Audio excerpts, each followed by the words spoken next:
GamingBolt presents 15 greatest Elder Scrolls 4 Oblivion secrets that will make you want to replay it immediately. Skyrim may be synonymous with the Elder Scrolls at this point, but it would be fair to say that it was really with 2006's Oblivion that the franchise was brought into the larger public limelight. With Oblivion, the Elder Scrolls franchise stopped being a series with a veteran, concentrated fanbase and started walking on the path that led to the mainstream success that it knows now. And it wasn't for nothing. Oblivion had several faults, including the typical Bethesda jank that you'd expect and a lot of clutter that players had to sort through to get to the good stuff. But when you got to the good stuff, it was like nothing anyone had ever seen at that point. Even to this day, many people still play Oblivion. And while it doesn't throw new things and secrets at us with the same frequency that a lot of more recent titles do, there's still plenty to discover and gawk at. So, here in this feature, we've compiled what we feel are the 15 best Easter eggs and secrets from the Elder Scrolls 4 Oblivion. If you think there's anything we might have missed, tell us what they are in the comment section below. Star Wars Episode 3 reference. In the vicinity of the first Oblivion gate that you close in the game in the area of Kvatch, you only have to look around for a little while before you find this. A charred, barely alive man who's been burnt to a crisp, lying on the slopes of a mountain with his feet touching a river of lava below, almost exactly like Anakin Skywalker as he was shown in the final minutes of Episode 3 before he donned the famous mask of Darth Vader. Giant mud crab. And here's a giant enemy crab, and also the perfect example of the phrase, bigger doesn't always mean better. The giant mud crab found in Greenmead Cave guards several treasures, but other than its abnormally large size and the fact that it moves much quicker than other mud crabs, there's not really much else to it. It's also got the same health and attacking power as its smaller brethren. Still, it's large enough to give you nightmares.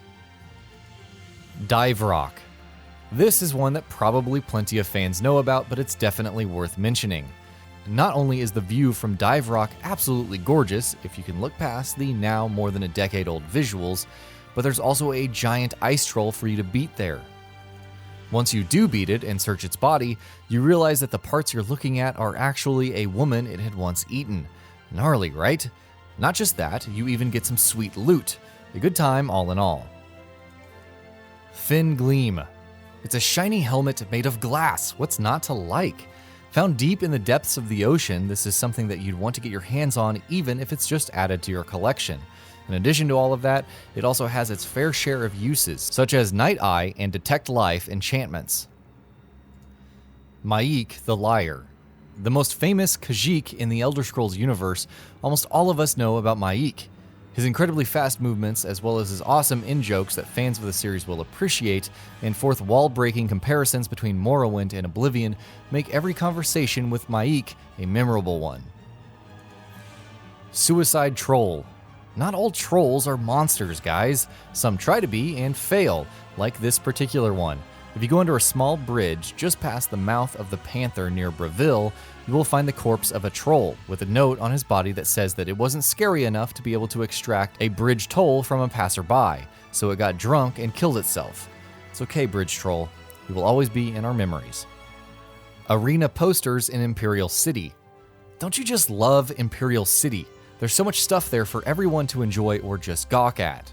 One such thing is the posters for the arena plastered on walls across the city. If you pay close attention, you will notice a lot of obvious similarities between these posters and the box art of Arena, the first Elder Scrolls game. Frodo Baggins. During the quest Unfriendly Competition, players will come across the Macabre Manifest, a catalog of people who have died. One of the entries under this manifest will be Offered Gabbings, which of course is an anagram for Frodo Baggins, the protagonist of The Lord of the Rings. What's more, this manifest also lists several belongings of Offered's, which sound almost exactly like the things Frodo had with him. A cursed ring, a leather-bound journal, a shining sword. Sound familiar? Mirror Shield from The Legend of Zelda. Having recently seen the Master Sword in action in trailers from Skyrim for the Switch, we've become a little more acclimated to seeing things from Nintendo's Zelda games cross over into Bethesda's franchise, but Oblivion did it before it was cool.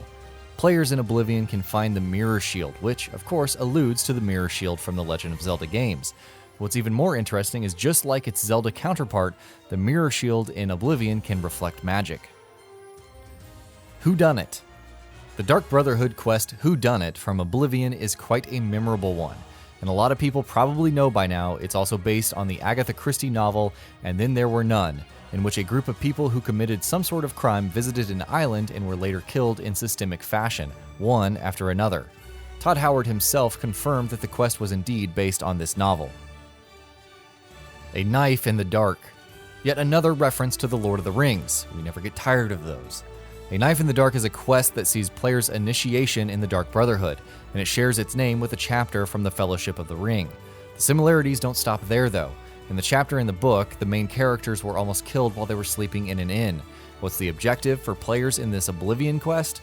To assassinate a certain someone while they're sleeping in an inn. Shakespeare quotes. In the opening minutes of Oblivion, the Emperor dies, but before he does, he says something quite badass. He says, "Death, a necessary end, will come when it comes." And sure, it comes soon enough. But did you know that that's actually a quote from Shakespeare's Julius Caesar? What's more, Patrick Stewart, who was the voice artist for the Emperor, has been a member of the Royal Shakespeare Company since 1966. Of Mice and Men reference. This is one that a lot of players probably know about. There's a minor character in Oblivion called Gawron Gro Bolmog, and players are told that when he was a child, he had a pet rabbit, and he once pet his head so hard he crushed its skull. This, of course, is a reference to the character Lenny from John Steinbeck's Of Mice and Men. Blue suede shoes. There's an item in Oblivion that's called blue suede shoes, and as many of you may know, this is a sort of homage. To what exactly? Well, to a rock and roll standard called Blue Suede Shoes, written by Carl Perkins and performed by himself among other artists. Very easy to come across and also very easy to miss if you don't know what you're looking for. Definitely worth mentioning though. Giant NIRNROOT. There's actually a number of these all across the map. There are certain areas in Oblivion where players can come across massive NIRNROOT plants, almost as large in size as the player's character itself. Of course, they're similar to regular NIRNROOT plants in every way other than their size, so maybe it's best to leave them alone, to be looked at and not plucked. And that'll be about it for this one. If you guys like what we're doing at GamingBolt, please consider subscribing to our channel, and I'll see you guys on the next video.